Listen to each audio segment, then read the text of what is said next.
This is the digitized version of the cemetery walk that took place at Riverside Cemetery, located in Clinton, Indiana, on October 25th, 2025. Welcome to the 2025 Cemetery Walk at Riverside Cemetery. This program, it's a group project. All of our staff, they go through and find different individuals. We always learn new and exciting stories of the residents that were from Clinton, Indiana, and we have some interesting and fun stories today. We have different speakers, guest speakers, so we will be passing the mic, and we are recording it this year. We're getting fancier every year, but we're going to record it for those that were not able to make it, or if you want to go back and watch it again, it will be on our YouTube channel, and then we're actually going to be putting it on a disc that you can actually check it out with all the scripts and pictures and everything, so you can watch it at home. So we're getting, like I said, technology every year. We're adding a little bit more, so bear with us if we take a little bit longer to mic people up and move our camera around. We'll try to not videotape any of the crowd because I don't want to be on camera, so I doubt that you guys want to be on camera, but we will take care of that. And thank you again. Hopefully the weather holds out on us, but yeah, it's a nice lovely Saturday afternoon, and thank you for coming.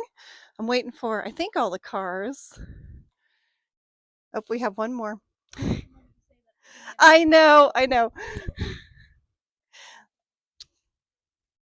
And then one thing that's going to be, I guess, different that we would like to implement next year, if you have, because we're entering into the newer portions of the cemetery, if you have any family members or individuals that you would like us to speak about, or if you want to speak about that individual, please let us know, because we will incorporate it in next year's cemetery walk. Because I know that they're family stories, there's stories of, oh, that person was my neighbor for 50 years. I just want to talk about them because I have some interesting stories, things about their businesses.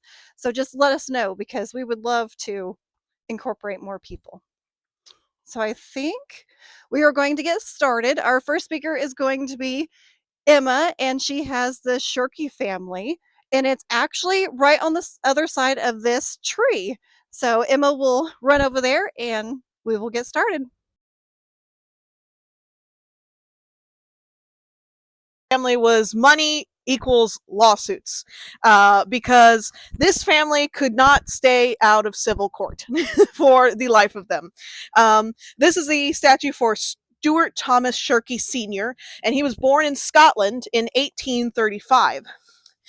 Stuart followed in his father's shoes and started his mining career as early as 16 years old, according to the 1851 census. He worked alongside his brothers, Michael and Robert, who were only 14 and 12 years old, all of them being in the mines.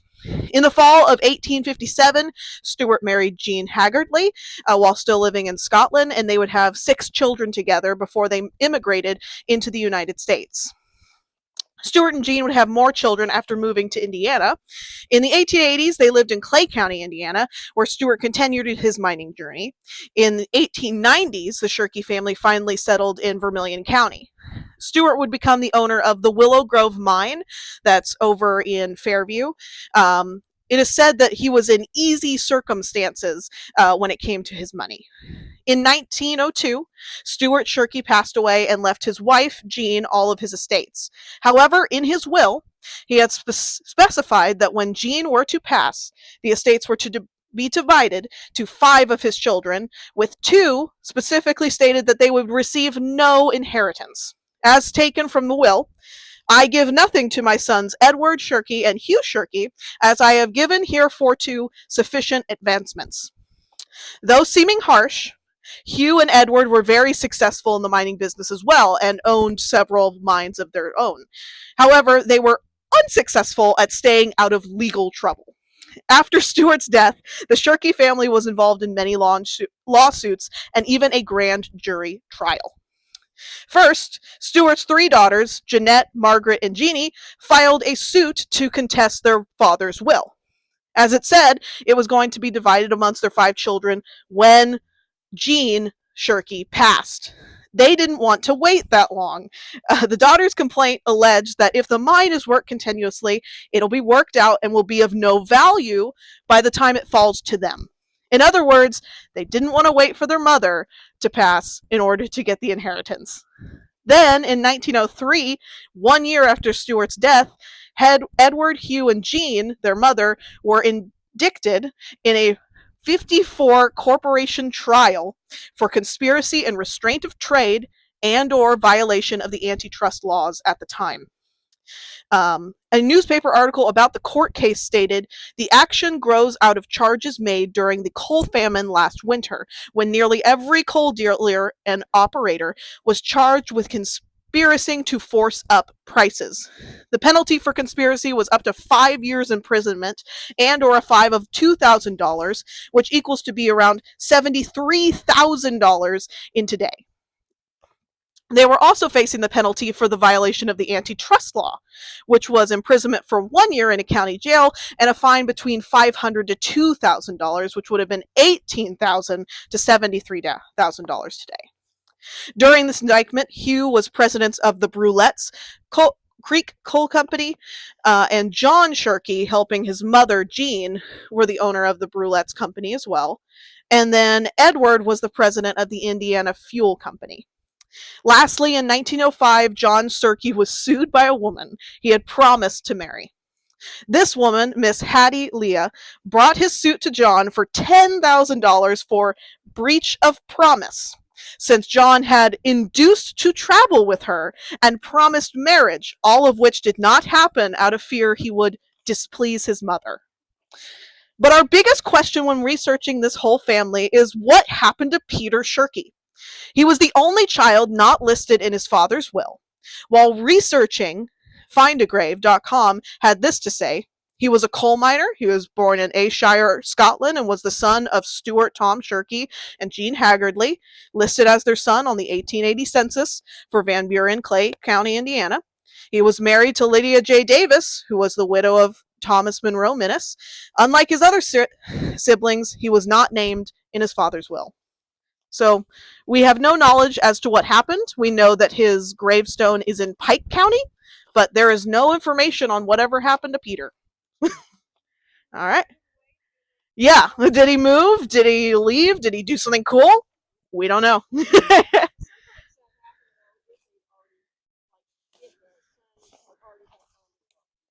Yes. Yeah. Yes, they were named in several articles that they were founders, but I could not find an article by itself that said that they founded it. But when mentioned in like different lawsuits, it would tie them back to Shirkieville. Oh, wow. Yeah. Okay. Any other questions or anything?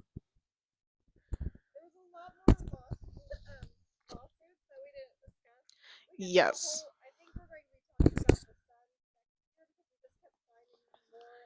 Yeah, there were way more lawsuits.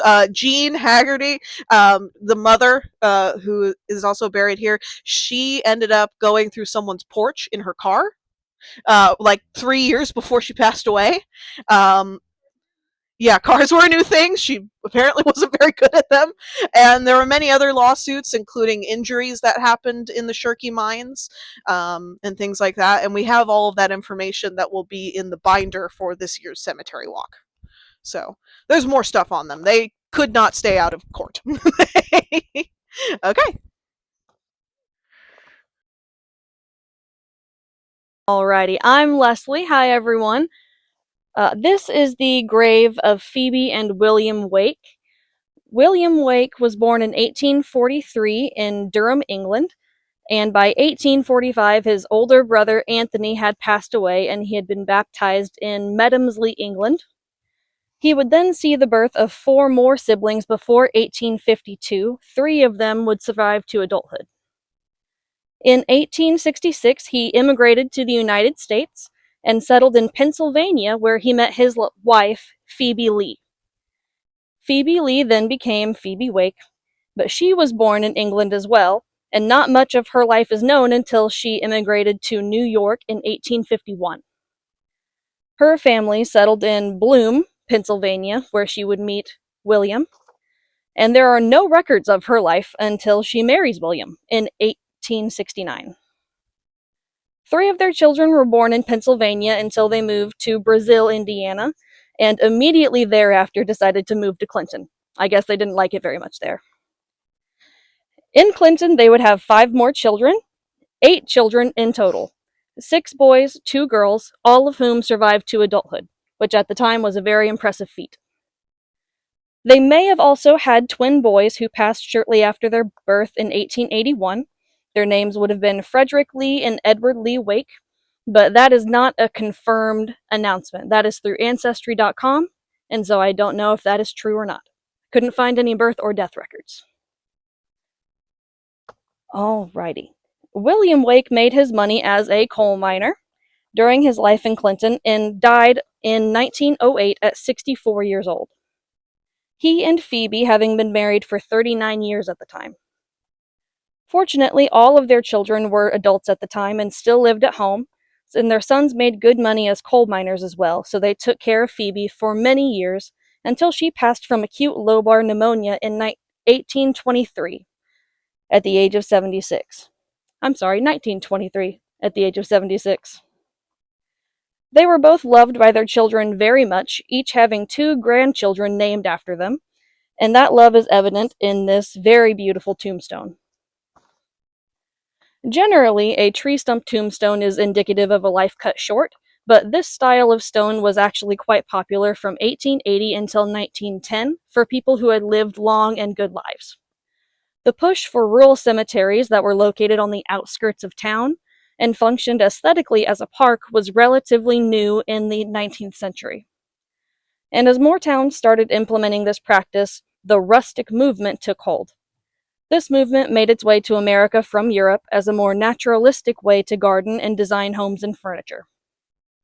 This included using natural materials such as limestone, which this headstone is made of.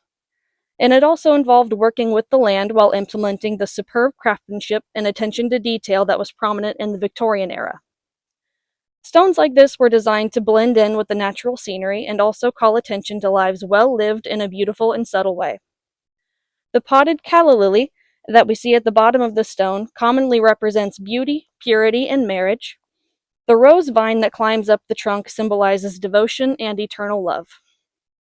At the base of the grave marker, there are 3 fern fronds, and these are most commonly known to represent sincerity and sorrow. Right next to them, in this grave here at the bottom, their son Job Wake is buried. Job Wake was born the 5th of May in 1887, and he lived to be 64 years old.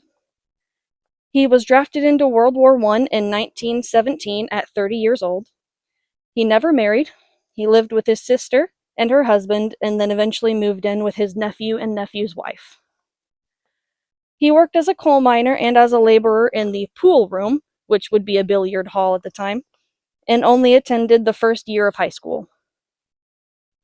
Unfortunately, he would commit suicide by hanging at 64 years old. Nowadays, we would have diagnosed him with PTSD, but back then it was shell shock. World War I was a very terrible time in our history, and unfortunately, the happiness and long life that these people enjoyed was not passed to their son. And that is all the information I have. Does anyone have any questions?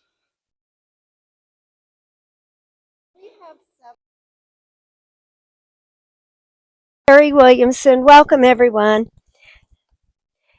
I'm going to tell you about John Payne, the mayor no one saw coming. Here we have John Payne, born October 15th, 1869, right here in Vermilion County, and later the mayor of Clinton, though not in the way anyone expected.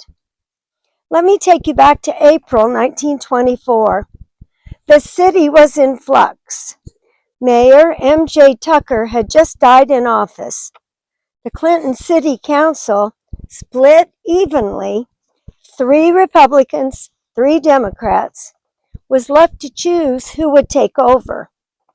And let's just say things got messy. The local paper, the Clintonian, was buzzing with rumors. Whispers said the Republicans were planning to nominate Carl Zener, a man supposedly a Democrat. That little twist had folks side-eyeing the council chambers, wondering what backdoor deals were brewing. Then there was Sam Carr, a councilman whose eligibility was questionable. He'd started a business out of town and may not have even lived in Clinton anymore. People murmured that he shouldn't be allowed to vote, but no one stopped him, and yes, he did vote. So the stage was set for a political standoff. But when the council met, the twist came. John R. Payne, a name not even mentioned in the papers, not part of any rumor mill, was nominated and elected. A dark horse, a surprise candidate, suddenly vaulted into leadership. It gets better. One of the Republicans, William Hardin, broke ranks and sided with the Democrats. That vote tipped the balance. And just to make it extra interesting, B.F. Harrison, who nominated Zener, the rival candidate, was actually John Payne's cousin. Family ties on opposite sides of a political standoff. You can't write better drama. Payne took office and proved himself more than just a surprise pick. The very next year, in 1925, he ran for mayor the traditional way and won handily. He served until 1929, helping steer Clinton through the waning days of the Roaring Twenties. He passed away in 1950 at the age of 80, but the way he came into office, amid rumors, party lines, and quiet deal-making, is one of the most intriguing chapters in Clinton's political history. A reminder that sometimes it's not the name in the headlines that ends up in the history books. So let's hear it for John.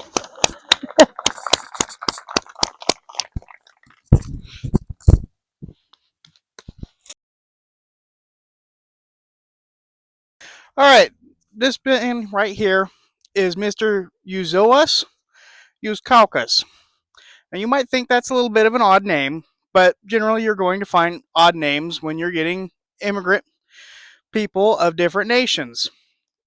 Are we not a town of immigrants? So he is Lithuanian. He comes from a long line of Lithuanians. He is a direct immigrant. He made his way to Clinton, Indiana, part of a larger wave of Lithuanian families, roughly in the early 20th century. Like many of his countrymen, Uozis likely came seeking a better life and found work. And what else? Booming coal mines. So they generally around that time were drawing hundreds of different immigrants and different immigrant families. His tombstone, inscribed in Lithuanian, reflects his heritage. Instead of just simply being born on the 15th day of March, 1878, it says that in his native tongue, just the same as his death, died on the 6th day of October, 1919, also is in Lithuania. One of the most striking features of this grave marker is that it's a Corpus Christi, which is generally synonymous with the finished work of Christ. This imagery signifies not just suffering, but hope in the immigrant lifestyle, of finding a home, of finding a place to settle down and start anew. It means not just the completion of Christ's life, but also searching for the promise of eternal life therein. Uozis died in 1919, very likely as a result of the Spanish flu pandemic, which swept through the United States and claimed hundreds of thousands of lives.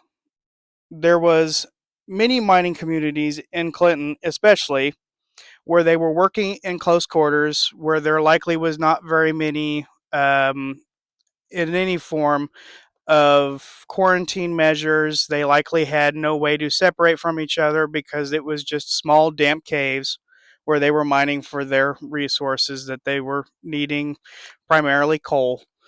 More than a century later, his grave reminds us of the enduring legacy of immigrant labor, of small town citizens looking for life anew. Ultimately, this immigrant labor has shaped our lives and enduring legacy. And as a side note, while researching this, the staff was reminded Google Translate's not always very accurate. One of the things that you can see on this is Suvako Redibos. Initially, it automatically translates to I eat red meat. So we did some studying.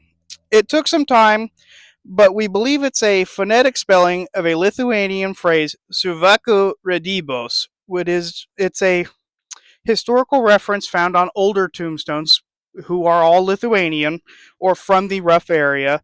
The full phrase translates to from the parishes of Suvokai. For Lithuanian migrants, it particularly, specifically, late 19th century, early 20th, it serves as a powerful declaration of their homeland. It is indicated the deceased members from that area, specifically the Suvokai Governorate, or in their native tongue, Suburtai Gubernia, a province of the ancient Russian Empire, which covered a very large ethnical Lithuanian area. And it serves as a reminder of where we come from, individually and as a group of people, and where we may look to go from now, maybe even 100 years. And a hope for tomorrow.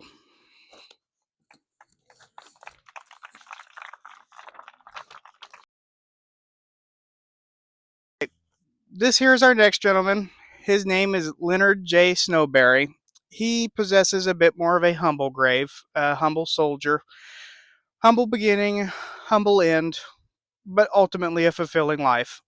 Ultimately, as a soldier, he was born at the end of the Spanish flu pandemic, the same one we spoke about just over there, affected many communities, especially this one very harshly. So when you visit cemeteries, you may notice many of the gravestones have similar death dates. That's going to be obviously because there were certain things that were inescapable during those time periods. He was born at the tail end of the pandemic. The pandemic, which hit the United States very hard, over 550,000 Americans died, but more than 20 million died worldwide. The flu came in waves. The first, in the spring of 1918, wasn't too deadly, just a short lived fever, but a hallmark of what was to come. When it returned that fall, it was devastating. No vaccines, no antivirals, no ventilators, and a war was happening overseas. It was a public health disaster. Some people at that time were resisting social distancing, as happened several years ago, as we are all familiar. Many didn't want to believe it was serious. There was issues with state and city officials having conflicting ideas on how to resolve those issues, and they regularly clashed over shutdowns, and medical resources were already stretched due to the war effort. It was one of the darkest times in modern medical history, and it left scars that many carried for the rest of their lives. But not all stories in this cemetery begin and end with the flu. Some lives were shaped by the pandemic, but later on, another global tragedy, World War II, known as the Second Great War. Leonard J. Snowberry was a graduate of the Clinton High School class of 1937, and he was a machinist mate, second class in the United States Navy Reserve. He had 4 sisters and 2 stepsisters. He grew up in a world shaped by the aftermath of the flu pandemic. He was born in 1920, right after the ending of the worst wave of the pandemic. He came of age during the Great Depression and decided to join the military to serve his country. He died during the Battle of Okinawa, 1945, at the apex of Operation Iceberg, one of the bloodiest battles of the Pacific in World War II. He was one of more than 10,000 U.S. Navy casualties, and each one just as important as the last. During the Battle of Okinawa, he served on the USS Terror, a fleet mine layer ship, as machinist mate. He died in a kamikaze attack on the Terror on May 1st, 1945, where a Japanese plane struck a communications tower and detonated an ammunition locker, causing the death of over 41 people from a simple explosion from a plane impact. 41 lives, 41 families, all affected.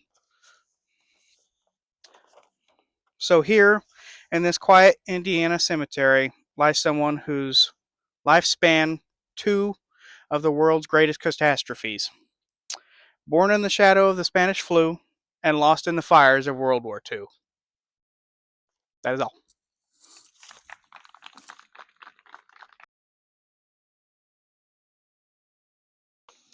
So we just had a World War II military marker. And notice how we said we were going into the more modern part of the cemetery? The death date for this person is actually 2019. So people here might have actually known the person. This is the grave of John Michael Craig, born March 12, 1944 in Rockdale, Indiana.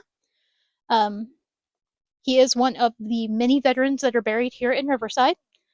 He enlisted in the Navy on June 22nd, 1962, and was discharged on July 18th, 1966. This does mean that he was serving during Vietnam. He served on the USS Caliente during the Vietnam War. The USS Caliente was a Cimarron-class fleet oiler. Like all of the Cimarron classes, the name of the ship comes from a river in the United States. His ship in particular was the Caliente River in New Mexico. The Caliente had a top complement of 314 sailors. During Vietnam, the Caliente carried fuel, fleet freight, bottled gases, mail, and personnel to warships stationed off of Vietnam. Now, this is a lot of times when you're thinking of a military marker or a more modern one, you'll think of something like this. Small. The upright headstones are usually made from granite or marble. I do believe this one is granite. And feature the person's legal name, their branch of service, the year of their birth, and the date of their death. More information can be requested to be added on by the family. This can be anything, including the soldier's rank, period of active duty service, which will get checked. So if you served during Vietnam, you can get Vietnam put on there. Served during Korea, Korea can be put on there, etc. You can also, if you served on a ship, you can have your ship's name put on there, or let's say your battalion, or who you served with, basically. And there are other items that can be added to the gravestone. You'll see a cross on his one. There is actually an entire sheet, or maybe sheet and a half. Last time I looked on the VA's website, of different symbols that can be added to a military marker.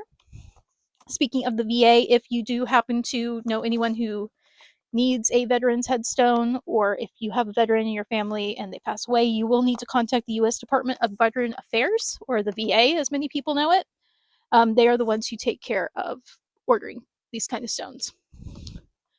There is a Navy disc off to the side. Those are usually added by the family. So going back to Mr. Craig, he was married. He married Rebecca Lynn Goodwin on August 6, 1968, and they had 3 daughters, Mika Sinato, Aaron Craig, and Dana Lou Gudino. That's all we have on him.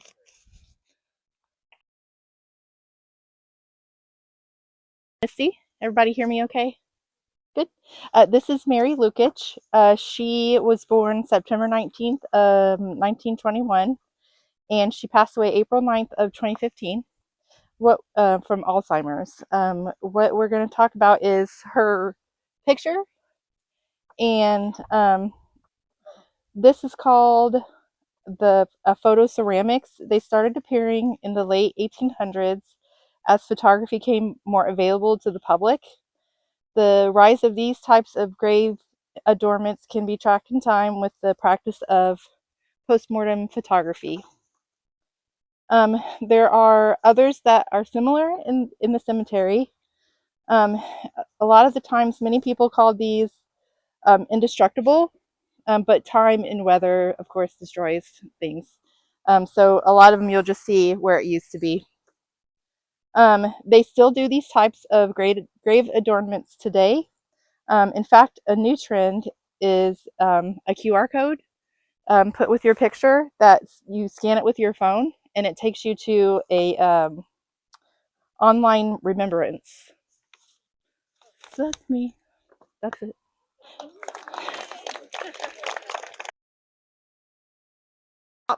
It will be a quick one because this is another really good example of the ceramic photos, because this one is from 1910 and it's still holding up. It's still beautiful. This is one that I came across last week when I came out to make sure I could find everyone again. And I was walking by and I'm like, oh, that's gorgeous. So I was looking up Mr. Turchi, and I was only able to find his death certificate, which had murder as the cause of death. So he will definitely be researched and in a future cemetery walk. But he was born in 1881, and then he passed away in 1910. So we just really wanted to point it out because the ceramic photo is still in excellent condition. We have multiple of the ceramic photos throughout the cemetery, and a lot of them are just empty, circles, or they're half there, or they're faded. But this one, whoever put it together, it's beautiful. And then oh, thank you. And this is another one that we are still working on the translation, because he was an Italian immigrant. So it is in Italian. So next year, we will probably be speaking about Mr. Turchi again, because we always love the murder suspects. Sadly. Okay, well, it's my pleasure and privilege to present to you Corey C. Webster, nicknamed Buck, and I thought that was kind of interesting. But this is the grave of Corey C. Webster. He was born November 26th of 1871, and just to give you a little historical perspective, that was only 5 years after the end of the Civil War. He was born from John Wesley and Mary J. Webster, and he married a Clara L. Webster, maiden name Cunningham, and they had a son, Franklin Edward Webster, and a daughter, Maple Ether Heiss. And he died on March 23rd in 1935 in Washington, D.C., in the home of his daughter, where he'd been living for the past 2 weeks, recovering from a severe kidney surgery. The most interesting thing about Mr. Webster's grave is the fact that you'll notice he has 2 stones. His stone here at the top is covered with grass, and this one is a commemorative stone set on behalf of the United Mine Workers of America to recognize him for his dedication as a mine auditor. So it's a special dedication, and in April of 1918, Mr. Webster became the second traveling auditor for the United Mine Workers 11th District. A mine auditor audits mines for such things as safety, compliance, and financial integrity. In short, his job was to go and check mines to make sure the companies were following safety practices. In 1918, the pay for this position was $6.50 per day and expenses. So in addition to this position, he was elected to the National Board of United Mine Workers of America.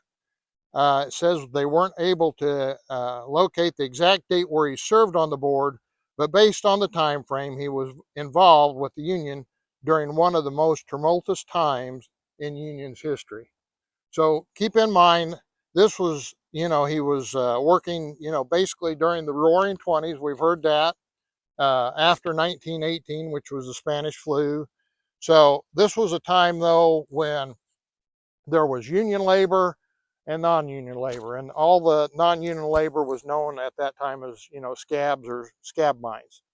Um, and I want to thank Cassie Gent for putting this together for me, because she put some information here that may or may not be related to Mr. Webster, but I find truly fascinating.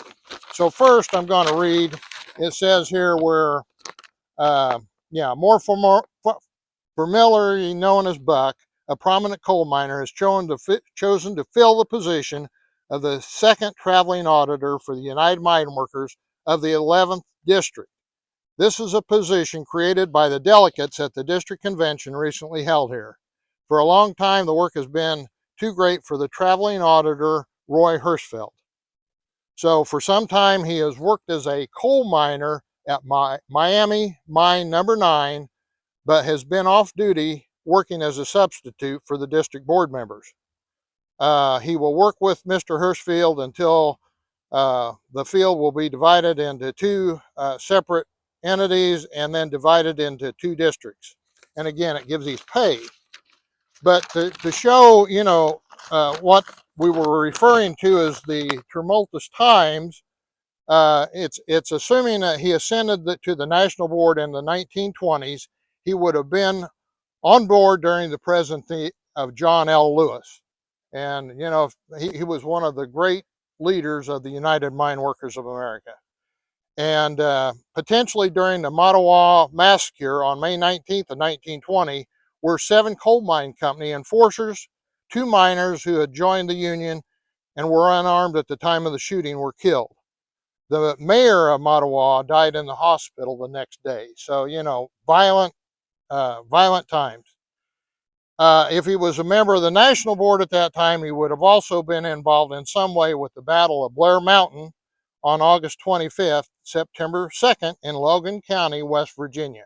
And West Virginia has a coal mining legacy that is every bit as deep as the one that runs here in our own Vermilion County.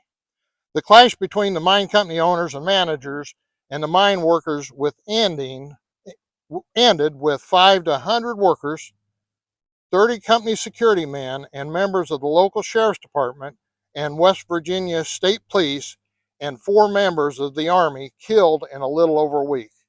The background reasons for this event are a bit long, but include the mines in the area not allowing union workers, the prevalence of company towns, the tent towns that formed due to those company towns, and outside pressures from both union and other companies that were being undermined by the mines in Logan County.